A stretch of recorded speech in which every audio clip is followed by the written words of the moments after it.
సుప్రసిద్ధ క్షేత్రం ప్రయాగ్రాజ్లో జనవరి 13 నుంచి ఫిబ్రవరి 26 వరకు 45 రోజుల పాటు కొనసాగుతున్న ఈ మహోన్నతమైన మహాకుంభమేళా కార్యక్రమంలో ఇప్పటికే 50 కోట్ల మంది భక్తులు పాల్గొన్నారు.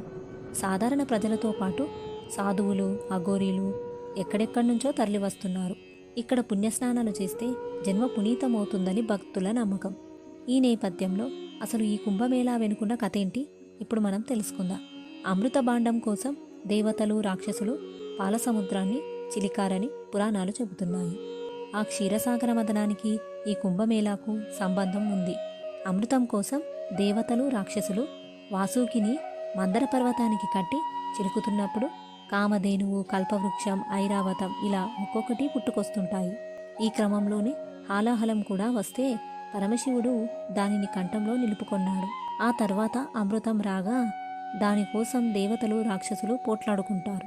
ఈ సమయంలో శ్రీ మహావిష్ణువు మోహిని అవతారమెత్తి అమృత భాండం రాక్షసులకు చిక్కకుండా పట్టుకుపోతున్న సమయంలో ఓ 4 చుక్కలు హరిద్వార్, ప్రయాగ్రాజ్, ఉజ్జయిని, నాసిక్ ఈ క్షేత్రాల్లో పడ్డాయట. అక్కడ పుణ్యస్నానం చేస్తే సకల పాపాలు తొలగిపోయి పునీతులవుతారని భక్తుల నమ్మకం.